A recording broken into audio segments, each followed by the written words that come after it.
Good morning, good afternoon, good evening, wherever you are in the world. Welcome to An Ear for Men. I'm Paul Elam, and today I'm joined by a good friend and very important guest, Tom Golden. Tom, how you doing, buddy? I'm doing good, Paul. It's good to be here. Good to have you. Folks, we want to talk about borderline personality. And, this is almost like I think in fairness to the borderlines who will see the title as clickbait and come on in, that we give a trigger warning in the beginning. And I want to make this as clear and honest as possible. We're not here to make the lives of borderlines, to give them any more problems than they already have. That's not the intent.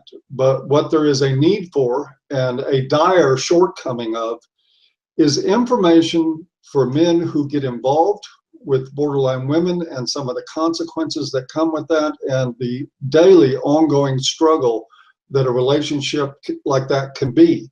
And so we're talking about it from that perspective. Our focus here and our desire to address matters is entirely about how this impacts other people.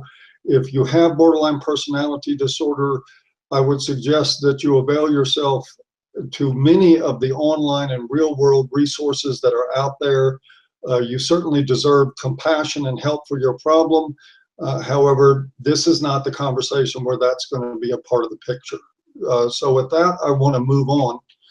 Tom, why don't we start with just some of the basics here? Let's assume for a moment, even though a lot of my audience, and I suspect yours too, are aware of borderline personality, let's talk about some of the basics. Yeah. What is borderline personality? The meaning seems to be changing with each issue of the Yes, it does. It does. But let's talk about, for practical purposes, what do we need to know about this disorder? I think the first thing, Paul, is just to understand that the way it's described in the DSM, or at least the 4, is a pervasive pattern of instability in interpersonal relationships. And that kind of sums it up, really. It's a pervasive pattern of instability. It's just up and down, kaboom. It's just something that can't be predicted a lot of times. And it's difficult. It's difficult for the person who's got it, and it's difficult for the people who have to deal with the person who's got it. Now, how would we differentiate that, for instance, Tom, from someone, as we know, some women with codependency issues will latch on to one drug addict or one alcoholic after another, or somebody with major life problems that aren't being addressed. And therefore, one might say that there is a pervasive pattern of instability in relationships with that. So yeah. How do we separate that sort of thing from understanding what's driving a borderline? Well, I think with borderlines, the pattern of instability is oftentimes around being abandoned and being left. And this is a tip-off. There was a phrase a while back, I remember, what was it? Something like, I hate you, don't leave me. Something like that. It's like, there's this huge instability and difficulty, but if there's any sense of being left, kaboom, everything blows up. So the instability oftentimes is around this whole thing of being left and being abandoned. Now, I know that with my experience with working with borderlines and seeing them, and particularly working with their spouses and other family members, that there is one of the things that's persistent is a pattern of elevating someone, almost deifying them, and then kicking the pedestal out from underneath them, and all of a sudden you hate the ground that they walk on, you wish them ill. Now, is this the sort of thing that is triggered, you think, by that abandonment issue, that once they feel abandoned, all of a sudden you're a demon? I think that is exactly what triggers it, and it's very tricky. And this, of course, is what is so dangerous for men, is that we're attracted to this really beautiful woman, who is so attracted to us that she becomes one with us very quickly, overnight, sometimes less than overnight. And there's this wonderful connection you have, and all the sex in the world, and she doesn't want to leave you. And then all of a sudden, Monday night's the time we play poker. This is the time the guys go, You know, things blow. There's this complete and utter blowing of the fuse that happens because it's the sense then that person's going to lose this connection. You know, they're going to lose, and this thing of abandonment comes up. And of course, this freaks the guy out. He's going, what? You know, poker is that bad? You know, what's going on? It just throws it into a spiral of not knowing what the hell's happening, because he's this wonderful lady that he's so connected with, all of a sudden is just going bonkers, you know? And in a lot of guys, what you see, this is the point in the relationship where they start sending themselves down the toilet, because they will, in fact, give up the poker game and give in to that reaction. But I think you touched on something else too that I think we probably need to look at a little bit more. And my experience with this is that borderline women are often very attractive, very sexual, talk about, you know, porn style sex. You're getting it all. Anything you want in the bed, she'll do it, and do it 3 times. You know, it doesn't matter. And I mean, this is a real big hook. Oh boy. Because you give an average guy an attractive woman that, you know, is ready to swing from the chandeliers and bring in another partner and all kinds of other things. Nirvana. And then all of a sudden, that's a huge hook. A huge hook. That's a nirvana. And yet poker doesn't seem so important for a while. You know, absolutely. More chandeliers, baby. More chandeliers. And Yeah. so, you know, I realized that the depth of what it is that we're suggesting to men here, that, by the way, you know, if you get a 10 who's, you know, constantly ready to do anything that you want in the bed and delivers porn style blowjobs at the snap of your fingers, you may be in trouble in the end. It's and so that's a heartbreaking message to have to sit here and say. Yes, it's so hard to define that as trouble. Yeah, it is. And maybe it's not. I mean, maybe you've struck it rich in some ways, but the chances are, if it's real quick, uh-oh, look out, guys. Look out. This is, you know, danger, Will Robinson, danger. And let's talk about that real quick, because one of the things that we know with borderlines, one of the ways that they suck men in, well, and this comes in 2 parts. One is love bombing. When you're on a second date with somebody, or even the first date, toward the end of it, and all of a sudden she's telling you you're the most wonderful man she's ever known in her life. How could you be so perfect? How could you be so perfect for her? You're everything she's been looking for a man. Man, I tell you what, if there ever a time to fucking run, it's like, run, Forrest, run. That is it not, Tom, a huge warning sign? The inappropriate, you know, too much too soon with love bombing right off in a relationship. Yeah. Yeah, as good as it might feel, that's a real danger sign. You got to kind of keep on your toes and know that this may not be the best thing for you in the long run. But also, you know, keep on your toes and see. I mean, what you want is a balance of fights and lovemaking. I mean, you want to be able to say no to her, and she wants to be able to say no to you, and you work that back and forth, you know. But with a borderline, oftentimes you can never say no. And you get to the point where you feel like, I can't say no. I can't say, if I do, oh my, this or that will happen. You know, and when you get to that point, guys, it's time to think about getting away, because you've gotten sucked in, you know. It's dangerous. Yeah, and the other side to what we were just talking about with the love bombing is too much information too soon. Yeah. If you've just met somebody and then they're going into details about their childhood sexual abuse, and, you know, before you've finished your entrees at dinner, to me that's another solid one. Yes. Get out right in there. And it is not unusual at all for borderlines to have a lot of old trauma. You know, the reason I had worked with borderlines at all was because I worked with grief and death and dying for years. And the one thing that will help a borderline is to really deal with grief, because that's the problem. You know, everything else, the abandonment, the histrionics, is all surface. It's all, you know, bullshit. you know. But when people deal with that grief, in fact, they talk about personality disorders. The only way that a personality disorder can shift is by dealing with their old pain and going straight through the pain rather than around it by blaming others, by getting crazy, by doing this or doing that. So what I found with grief is that a lot of times people would come to me for grief, and it would end up being a borderline situation where, you know, she was then working on, and it's usually she is, by the way. You know, I think the DSM says 75%, but it's like more than that for me. Yeah, I think so too. Of course, now you've got your faction of psychology as a profession out there now saying, no, there's just as many male borderlines. I've never found that to be true. I've never seen one. I think I did see one. Really? In 92. Back in 92. Back in 92, it was a year of strange happenings. Yeah. One of the things I want to point out, though, since Tom talked about this, about them moving through the grief and getting to the other side of that, please don't interpret that, because what a lot of guys will hear is, oh, I can help her. Good point. Moving through that grief as you would with somebody without a personality disorder with the help of a therapist is one thing. Yes. Getting a borderline personality to move through their grief in a healthy way,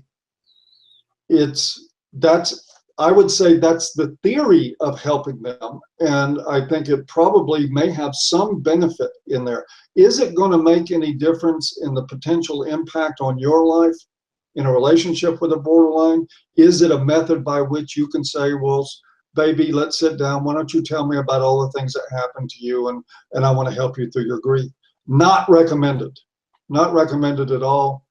As a matter of fact, with a lot of borderlines, if you start tapping into their actual grief, their tendency to turn around and blame you for the life problems, I think, would more than likely increase. I've seen that. I've certainly seen that before. On the other hand, I don't want to tell guys not to be open to their partner's pain.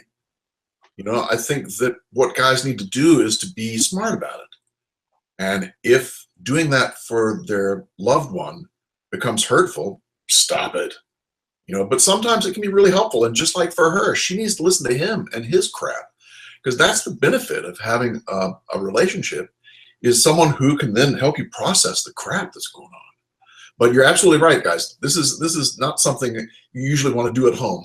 You know, don't try this at home, because it is very tricky. I mean, I spent years with some of these folks, and it's very difficult. Gosh, you know, in therapy, a borderline oftentimes at the end of each session, there's trouble because you see, the end of a session is abandonment. You're being left. And so what I found was I could warn people. I could warn them about 10 or 15 minutes before the end of the session. I'd say, you know, we got 10 minutes left. How do we want to spend that 10 minutes? And it would usually kind of help to soften that abandonment thing that comes up. You know, because they're going, oh yeah, we got to stop. We got to stop. This is going to happen. Gives them a little preparation for it, you know. But it's very tricky. This is not an easy thing. And, you know, guys, please, you know, if you try and work with the woman in your life and she's having troubles that are just crazy to you, it doesn't make any sense, do like Paul says, back out, you know. Maybe even go see a pro, go see a therapist about how to deal with someone, or read Paul's book. You know, even better. Well, I can recommend the book. I can recommend a lot of things, but I think the bottom line, it goes back to exactly what Tom said. I mean, you have to make choices about any relationship. It doesn't matter if it's a borderline or not. You're always going to be pitted, the choice against what you sacrifice and what you don't sacrifice, where you give, where you don't give, what you try to nurture, what you try to help protect in another person, and what you just simply have boundaries with. Those are all decisions you have to make through any relationship. And with a borderline personality, you are going to make that decision many more times than you will with somebody else. But I agree, it's important not to disregard the fact that especially in extreme cases, borderlines are in so much pain emotionally that they'll sit and slice their arms open in order to mitigate the emotional pain Yes. they're in. So again, I'm not saying this. I understand what their plight is. I'm not saying this to advocate being cruel to borderlines.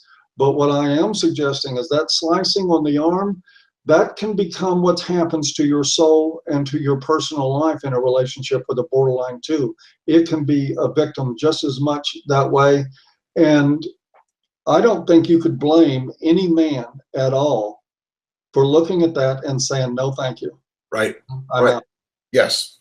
And that's exactly what men need to learn to do in all relationships, is to say no. Now, you've got to say no, whether it's a borderline or a wonderfully healthy a woman. I mean, you've got to say no when you mean it, you know, because Paul, the therapy I've done with couples over the years, it's just taught me that men have a hard time learning how to say no to their wives. Over and over, I see the same thing, and she'll ask for the moon. Oh, you need to do this on Thursdays and Tuesdays, la, la, la. You know, okay, honey. He needs to say no. Tuesdays is poker. You know, no, we're playing basketball that day. No, you do such and such. You got to get in there and fight, guys. You can't sit back. And if you go in there and say what you need and what you want with a borderline, she's going to blow, and you'll know that you're in the wrong place. You know, but learn how to say no in a loving way. I mean, it can be really easy to say no in a loving way. You know, nope, not going to do that. That's not good for me. That's not what I want to do. I want to do something different. That's all you got to say. And then watch her blow. Well, that's all you got to say. But as you pointed out, that is, you know, this is a tough thing to talk about, because as usually as men, we want to always see ourselves as confident and in control. Yes. You know, we're programmed to measure ourselves by that. So when you tell a guy, you know, you're not even able to say no to your wife or your girlfriend or your kids, because I've seen that. Oh boy. Often too, where the children will be pushing the father around. Yep. And then it doesn't really matter if you've got a borderline or not. You've got a situation that it's hard for your self-respect to thrive, where you're being bullied all the time. And I'm just going to be frank, borderlines are some of the most skilled bullies that you will ever encounter in your life. They will bully you so slickly that you may not even notice it. And it's usually done with shame. It's usually done with trying to humiliate you for not meeting her expectations. Not only that, but it's your fault. Yep. I'm so upset. It's your fault. You know, if you're in a relationship where everything is your fault, think about it. You know, and you know, it works like that. If you're aware that you're in a relationship where everything is your fault and you're willing to stay in that relationship, then you're right. It's your fault for letting it happen. And you know, again, we deal in reality here as much as possible. And again, I encourage men to think about what Tom said when he said he had to prepare a borderline client for the end of a session that has a predetermined length, that a sense of abandonment is so sensitive and so strong. And even if it's not based on real childhood history, that's another subject, because not all borderlines have abusive histories. A lot of them do, some don't. Huh. But if you are dealing with somebody who at the end of 50 minutes needs preparation for that 50 minutes to be up and the session to be over, tell you another example. I've had borderlines in group settings that were furious at me because I didn't sit by them. Ooh. In the group. You left them. Yes, I essentially was sending the message that I hated them. And they're not important. And they're not important. Right. And then if I wasn't careful in those scenarios, then the whole group became about them. Easily. And this is what I'm talking about when I say, when you try to get into tinkering with or trying to help a borderline through something, I never got anywhere when I allowed that group to become about the borderline's abandonment because the facilitator didn't sit next to them. Yes. That kind of thing, again, is you have to have generally some clinical experience to know how to shut that stuff down effectively without, shredding your group to pieces. Yeah. Is that the sort of skill level you want to have to practice in a relationship? Yes. Somebody, because those relationships are supposed to be about your needs too. Exactly. And news for you. Usually, when you are with a borderline partner, it's never about your needs. Ever, ever, ever. As a matter of fact, it is about your needs in a way. It's about what needs you're going to sacrifice. That's a good point. It is, and this is the Yeah. kind of bear that you're dealing with, and it's why I say, fine. I would recommend that, yes, I agree that I think if they could process through their grief in a healthy way, they would probably show some real fundamental improvement in how they're doing and how they're interacting in the world. But the chances of that happening with their romantic partner, it's difficult and unlikely. and it's unlikely if they go to a psychotherapist. It is generally unlikely until they are old enough that their sexual attraction and power starts fading. That's not clinically documented. That is my anecdotal observations over a period of 30 plus years, is that borderlines tend to start improving when they can no longer sexually manipulate with the ease that they used to. Because it forces them into another behavior set that they never had to practice, as long as you have white knights and really obsequious men hopping around saying, yes, baby, what can I do for you? When that stops happening for them, they have to rely on other things. And so they start acting differently at that point. But early on, man, this is a tough area for a man to cross. Yes. And you can have women. I'm going to ramble one more minute and give the floor back to you, Tom. Go, baby. But I think they need to hear this. There are also women who have borderline traits and who may not be at this extreme end of things. And, one thing, and I'm going to bring it up and then hand the floor very, very devilishly to Tom, is that if you look at borderline traits and you look at the behavior of average women, how much difference do you really see? Take it away, Tom. No, I actually agree with that. I think that what you see is a watered down version of the same thing.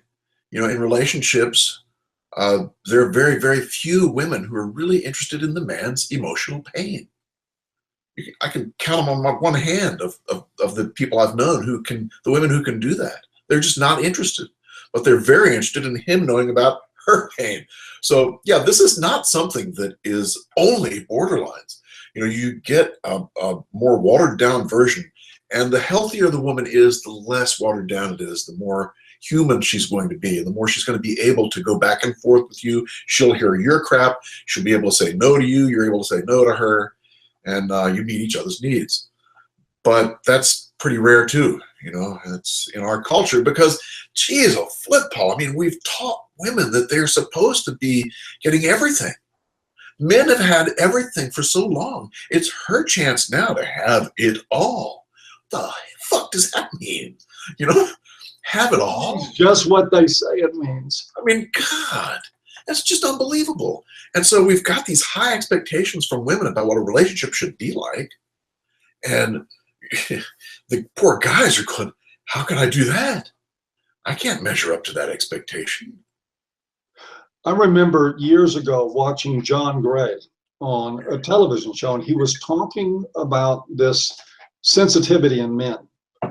And of course, he was doing this for a women's audience, and he was selling Venus and Mars. And I'm sorry, personal opinion, what a crap of a book. But he was asked about, women wanting sensitive men. And he said the most honest thing that I could possibly imagine him ever saying. He said, no, you don't understand. You're not supposed to be sensitive to your feelings. She wants you to be sensitive to hers.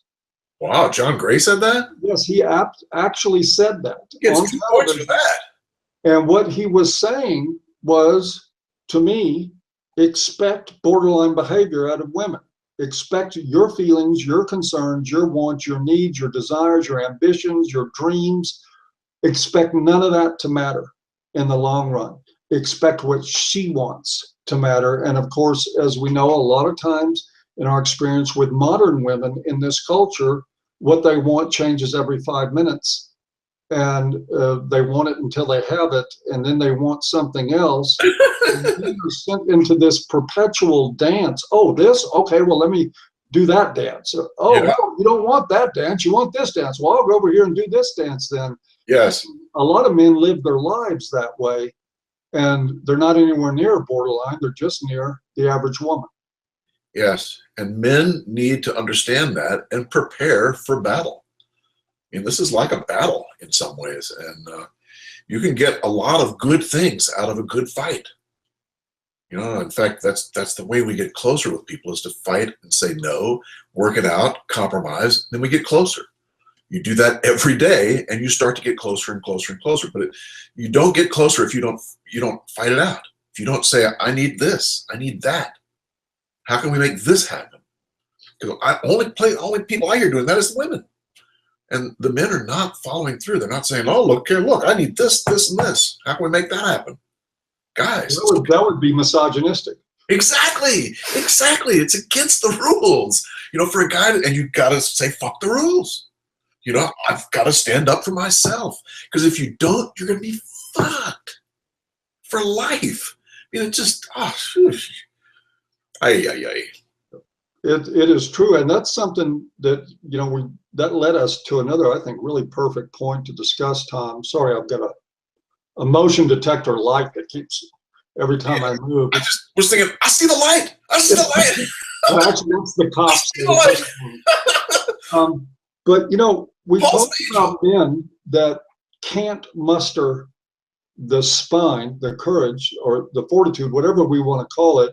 Man up if you're at a failure for anything else, but men who can't muster up the courage to say no, to have limits, to fight for themselves, for their own integrity, for their own, their own sense of needs in the relationship.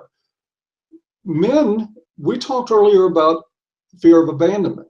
And Yeah. I've got a theory about this, that as men, we're pretty much socialized and maybe even engineered genetically, who knows, but definitely socialized, that we put all of our emotional eggs in one basket, generally with one woman.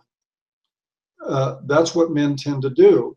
And we see this connection to this one emotional outlet, one emotional source of support, one place of normalcy in life. We see that as something that we have to make concessions for in order to keep. Yes. And because there is the fear of abandonment in men, that if I say no, she's going to leave me. And you know what? She might. I'm not doing my job. Yeah. My job is to keep her happy. So what do you suggest, Tom, for guys when they come across that? Because, you know, I've talked about this with a lot of clients. I've talked about it with a lot of men over the years. And usually when you sort through some of the stuff, you get down to it, they're afraid. Yes. What I recommend is practice, practice, and practice. Start small. Start with a little thing that you might want, or a little thing that bugs you about what she does, and say, you know, that really bugs me. You know, just start with a small thing and work your way up. Get practice at it.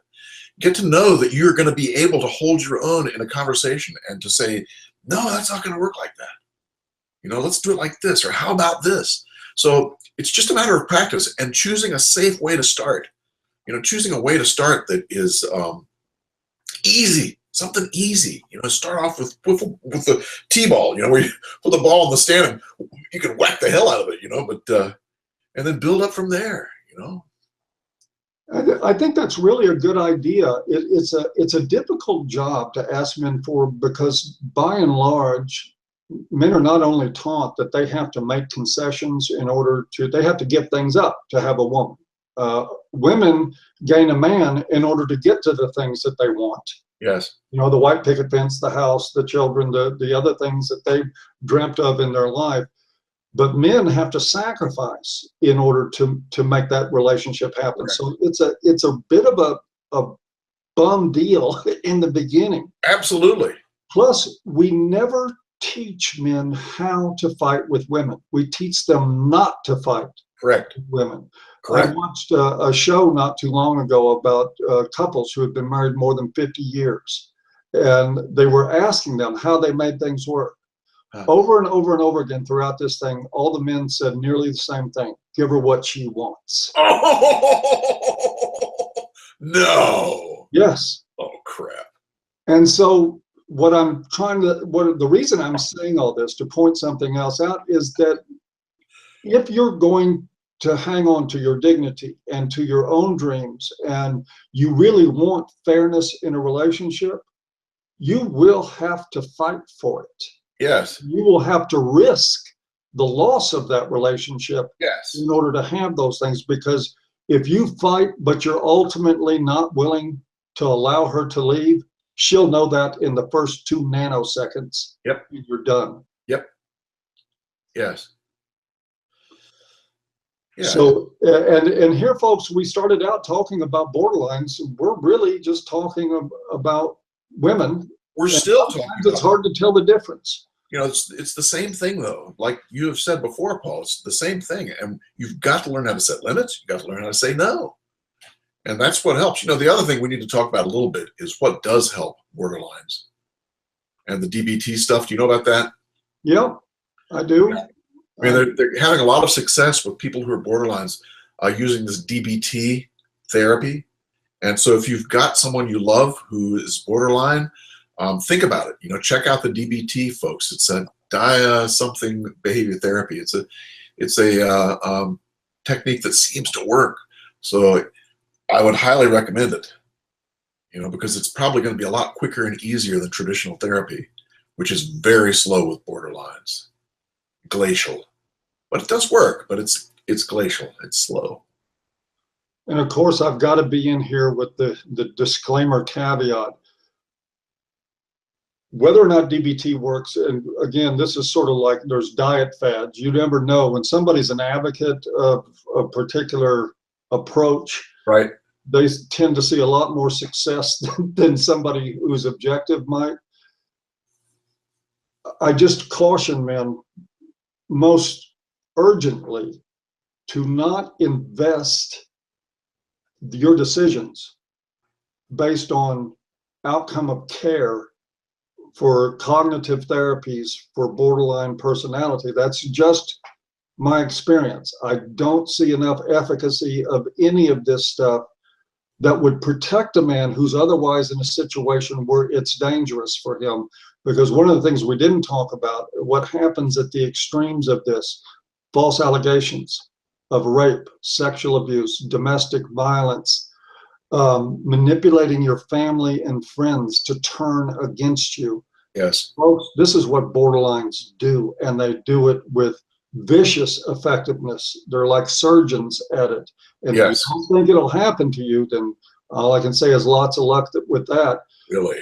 But there are some extreme outcomes, including violence, but in a lot of times enlisting proxy violence against you. There's all these things that can and do happen with borderlines, that if you're in the middle of a relationship and you know it's abusive and you know you're being hurt, please don't hear about these treatments and say, that will be my answer. Your answer is to get away from abuse, period, end of story. Because the end of it isn't pretty. And it's dangerous. Absolutely. Yes, use caution whichever way you turn. So yeah, by all means, refer them to somebody that does DBT, and absolutely, there's no need to just ignore their problem. Offer them a way to get some help. Yeah. But I've never done DBT, and I don't know anybody who has, but I've just heard through the grapevine that they're having some success. So I really, I should put that disclaimer on there for myself. I've read into it, and there is some pretty harsh critics of it too. Really? Yeah. I would like for there to be a treatment for borderlines. Like I said, I can't imagine living with that level of misery in my life. And I certainly wish, the best for them in dealing with this problem. People, they need to understand what's underneath this stuff. I mean, with borderlines, the reason they're acting out, false accusing, blah, blah, doing this and that is because of this pain that's just under the surface. It's a huge amount of hurt. And they feel so poorly about themselves that they're willing to cut themselves. And it's the cutting, when you watch your blood start to come up, you focus on that blood rather than the pain in your own thoughts of how bad you are.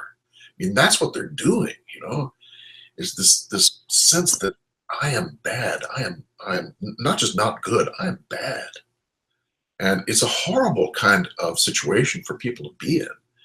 And so, yeah, any kind of port in a storm with something like that. And the only thing that I've seen with my own eyes work has been traditional therapy that's at least a little bit analytic in the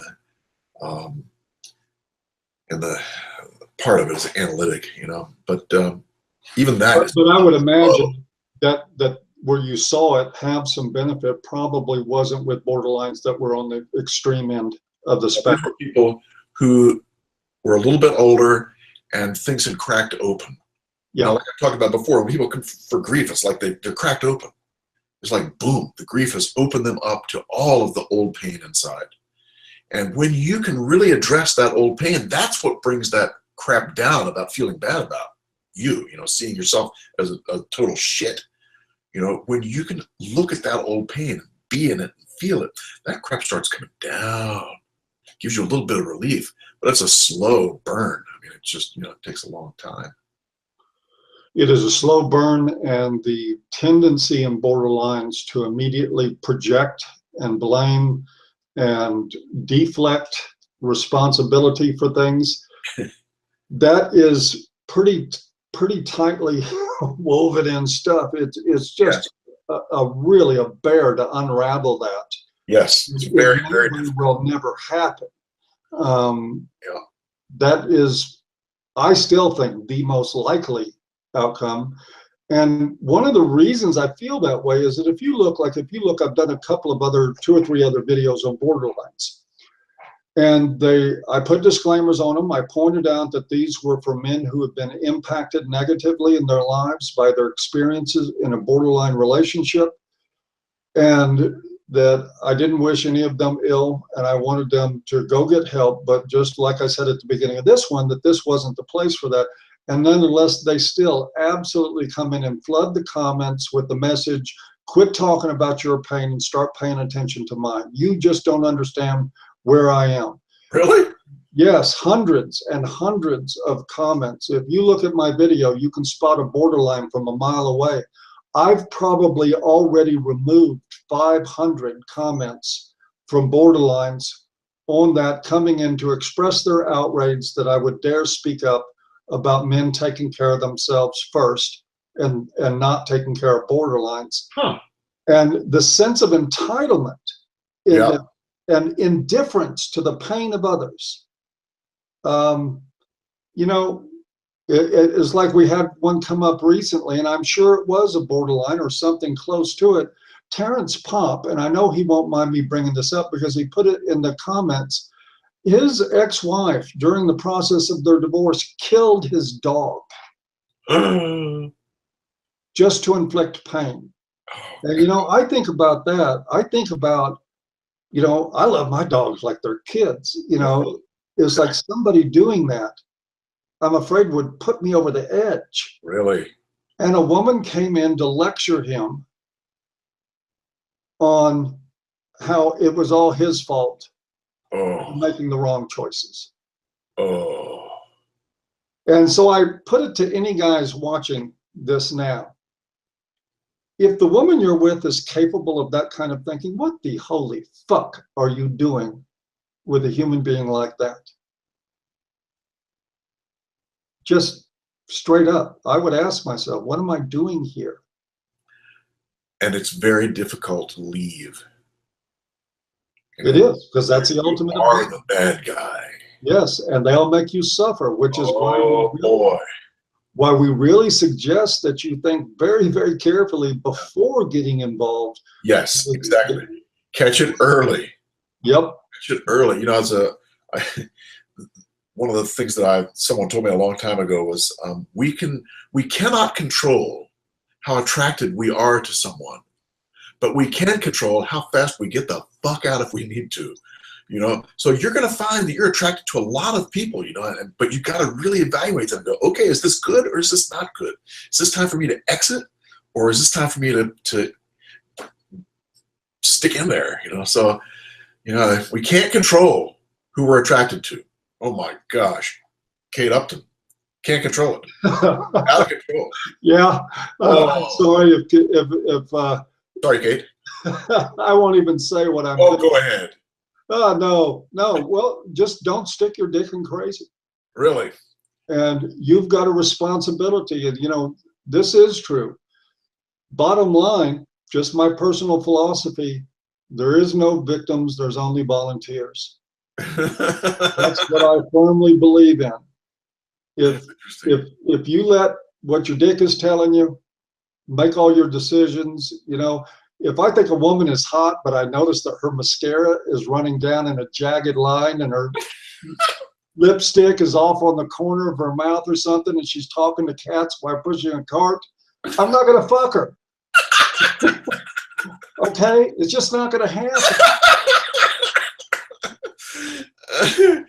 And you know, maybe you get that with you can see all the gray hair I get. You know, I wouldn't have said that at 20. No. It would have been hard at 30 and probably still a little hard at 40. Yeah.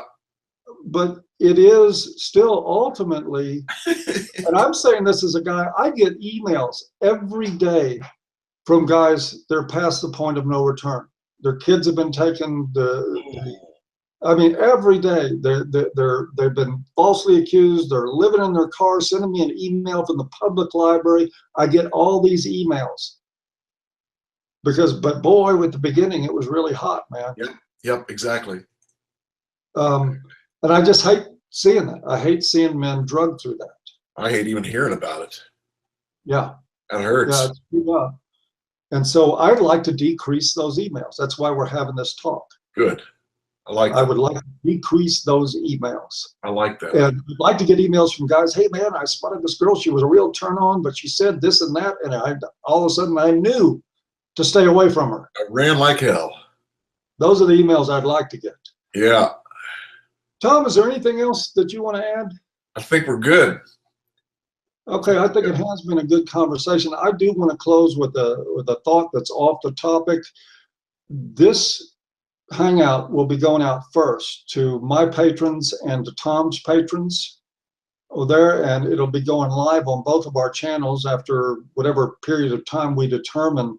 It's our way, both of our way, to say thank you to the people supporting us on Patreon. You know, producing these videos is actually a job.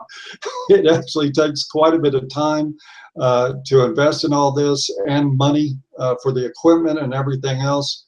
And you guys on Patreon that support what we're doing, you're gold.